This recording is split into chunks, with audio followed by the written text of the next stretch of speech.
We've all heard about these legendary wines, bottles that sell for thousands, even tens of thousands of dollars, wines like Petrus or Screaming Eagle. And you can't help but wonder, what does a wine that expensive actually taste like? Is it really that much better? And heck, you might even resign yourself to the fact that you'll probably never know. I mean, who amongst us is spending $6,000 on a bottle of wine, right? But what if I told you that you could know? What if I told you there's a way to experience the soul of these trophy wines without the trophy price tag?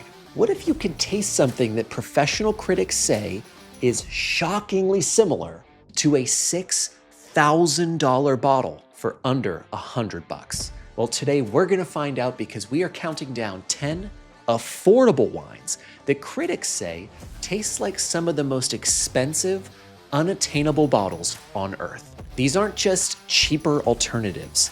In many cases, these wines are made by the same people from the same dirt or have even beaten the icons themselves in head-to-head blind tastings. Now, this is going to be your shopping list for drinking wine like a billionaire, but for like an absolute shit ton less money. By the way, I'm Dustin. I've tasted thousands of wines and have a level 1 sommelier certification. But most importantly, I believe that wine shouldn't be so buttoned up. It should bring you joy. And so while I'm not the most expert wine guy, I promise to be the most fun. If you haven't subscribed yet, now is a great time to do so because by the end of this video, you will have a list of 10 incredible wines that deliver a multi-$1,000 experience for a fraction of the price. Are you ready? Let's get to boozing. All right, quick disclaimer before we start because I can already see some people grabbing pitchforks in the compliments. First, I am not claiming that these wines are identical to their super expensive counterparts. I am just saying that professional critics have commented that these affordable wines have similarities that call to the essence of those unattainable trophy wines. Second, we're gonna be saying a lot of French words in this video, and I don't speak French. So let's just give this boy from Pittsburgh, Pennsylvania, a little bit of grace as he does his best saying those very spicy French words. All right, now let's truly get to boozing. All right, kicking off our list at number 10, we have the original California superstar, Opus 1. This is the wine that proved America could make a red blend that was just as elegant and complex as the famous first growths of Bordeaux. At around $450 a bottle, it's known for its perfect balance of New World fruit and Old World structure. But what if you could get that same balance for about $85? Say hello to Round Pond Estate Cabernet Sauvignon. The connection here is all about one magical phrase, Rutherford dust. It's not actual dust. It's a term winemakers use to describe the fine, cocoa powder-like texture and savory, earthy flavor that comes from the best vineyards in Rutherford Napa Valley. It's the secret sauce that gives Opus 1 its famous complexity.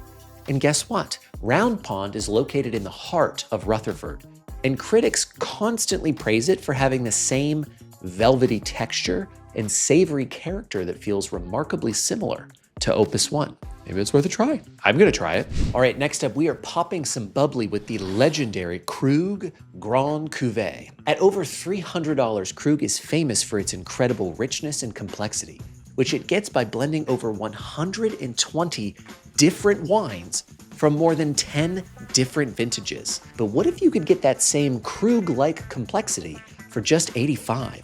You can. It's called Charles Heatsick Brut Reserve. Now, this comparison is so common that one of the world's most famous wine critics, James Halliday, literally nicknamed it the poor man's Krug. But why? Because Charles Heatsick follows the same winemaking philosophy. They use an incredible amount of older reserve wines, about 40% of the blend, which is the secret sauce to getting those rich, toasty, brioche notes that Krug is famous for.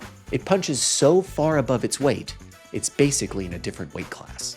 All right, for number 8, we head to Bordeaux to talk about a first growth, Château Mouton Rothschild. At $600 or more, Mouton is known for its bold, flamboyant, and powerful style. It's the life of the party in a bottle. Its affordable alter ego, well, that would be the overachieving fifth growth, that has been called the poor man's Mouton, Château Lynch Bauge, which you can find for around 150 bucks. While its official ranking is lower, it's a fifth growth, it's quite a few rankings below, Lynch Bauge has been performing at a first growth level for years. The reason for the comparison is simple.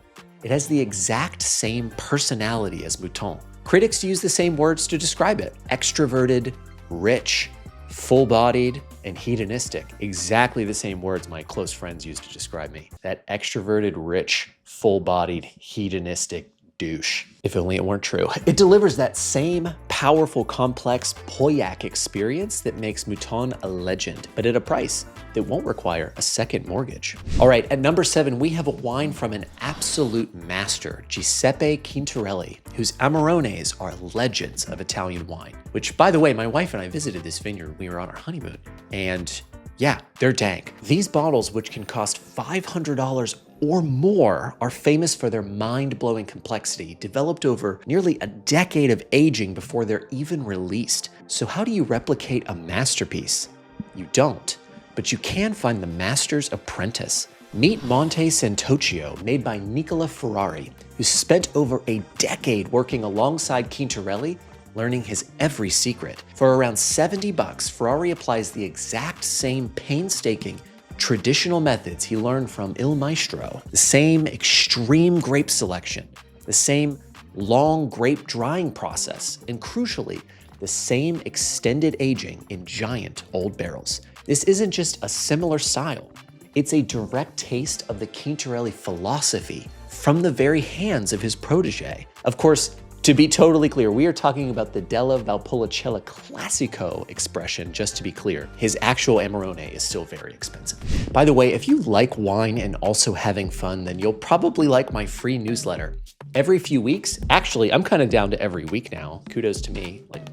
So every week, I send out an email with valuable wine info and some wine recommendations for every budget. So if you're a cool person, head over to wineguydustin.com to sign up. Let me see if I can get that right.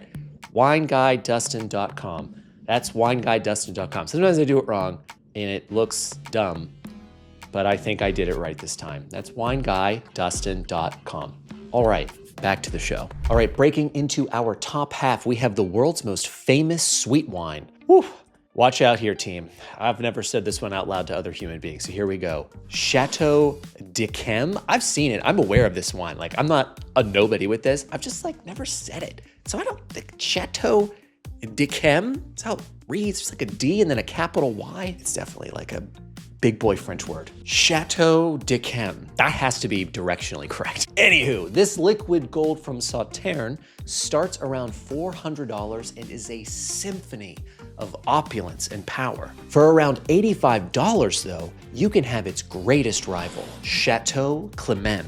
Clément? Château Clément. Again, that has to be directionally correct. This is a classic David and Goliath story. If Yquem is Goliath, all about richness and force, Clemens is David, favoring precision, purity, and grace. Decanter magazine has said it's the one estate that has historically rivaled and sometimes even surpassed Yquem. Yquem?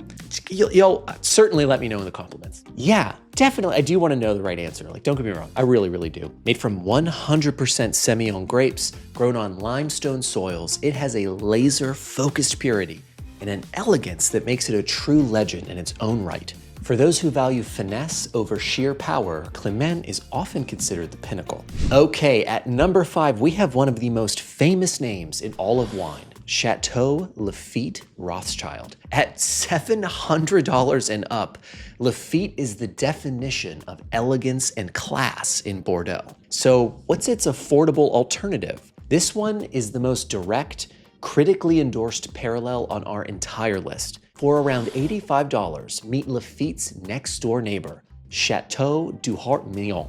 Milan? Château du Hart-Millon. That's what I think it would sound like.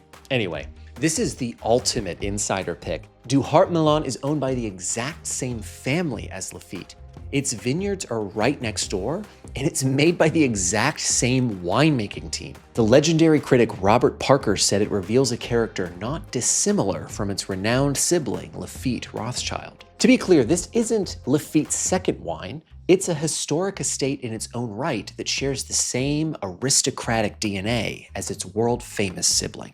All right, so for number 4, things get a little crazy. The trophy wine is Sine Qua Non, a California cult wine that's more like an art project. Their wines are powerful, hedonistic blends of Rhone grapes that sell for $300 to $500, and that is if you can even get on the mailing list. I've had a couple of these wines. They are unbelievably spectacular. So if you do get the chance, I can't recommend it enough. So what's the alternative though? How's about a wine that critics have called Sine Qua Non on a budget for $15? I'm not kidding. It's the Domaine Lafarge Bastide Miraflores from the south of France. The secret here is a blend of Syrah and Grenache from gnarled 70-year-old vines that produce intensely concentrated fruit. The final wine is unabashedly rich, ripe, and full-bodied, delivering a shockingly similar hedonistic experience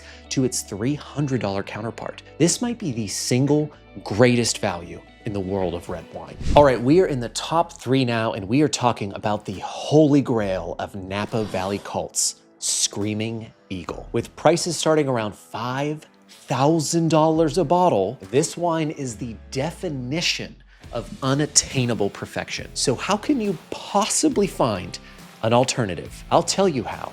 You look to the mountains. For around $175, let me introduce you to a different Napa legend, Mayacamas Vineyards. This isn't a flavor copy, but a rival in pure quality and complexity. While Screaming Eagle is known for its valley floor perfection, Mayacamas from the steep slopes of Mount Veeder is praised for a finesse and structured elegance that critics say rivals the seamless texture of Screaming Eagle. It's an old school Napa cab that's built to age for decades, rewarding those who are patient enough to let it sit with a level of complexity that can hang with any of the far more expensive Napa cult wines. Here we are at number 2. The trophy wine isn't just a wine, it's the wine. Domaine de la Romanée-Conti, or DRC, which I feel like I did okay on that one. Domaine de la Romanée-Conti, this one's legendary. I mean, I've sure as shit have not tried it because their prices for their top bottlings reach $25,000 or more. It is usually considered the pinnacle of Pinot Noir. And of course, they have some cheaper options, but Tâche is still like $7,000 a bottle. So it's not like there's a easy vector. There's not a great on-ramp to the world of DRC. So what could possibly compare? How about a wine that beat DRC in a blind tasting for $85 from Oregon? Meet Domaine Serene Evenstad Reserve Pinot Noir. This isn't a myth, it's a legendary story.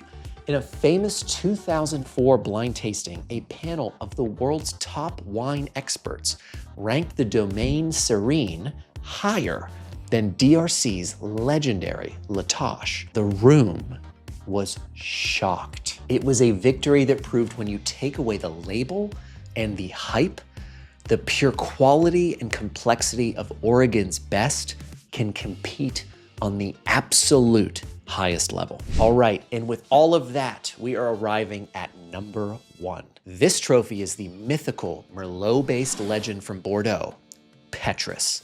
A single bottle will set you back $4,000 to $6,000. It is a wine of staggering power and depth, and its alternative, a wine so similar, it's more like a blood brother. For $300, meet Château Trotanoy.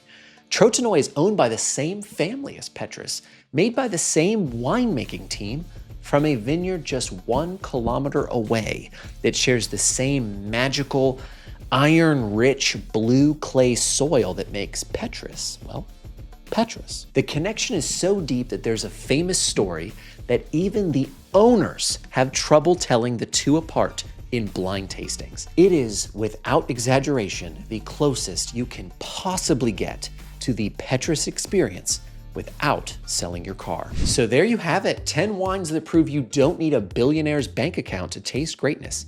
You just need to know where to look. Thank you so much for watching. If you haven't subscribed yet to the channel, now is a great time to do so. The more subscribers we get, the larger and more expensive these videos will be for you in the future. You know, like getting some actual Petrus to taste inside of this thing. Also, if this video has been helpful, please leave a thumbs up. If you want to support the channel, please check out the links below to purchase the affordable wines or the trophy wines from the video. It helps more than you know. I know in doing the research, I picked up a couple of these. I picked up the Mayacamas Vineyard. I picked up a Château Trotanoy. Spoiler alert, I picked up some for maybe another video that's maybe coming out. But yeah, I haven't tried them yet. They haven't even arrived. Oh, and one last thing before I go. If you're in the market for a standing desk, you have to check out the new V3 model from Uplift Desk. I bought my original Uplift Desk years ago and have absolutely loved it. They saw I was a fan and sent over the new one to try. And honestly, the upgrade is huge. So again, if you're in the market, could be worth checking out. And if you found this video interesting, then check out this one where I blind tasted cheap versus expensive award-winning wines to find out which one is best. All right, I'll see you in the next video. Bye.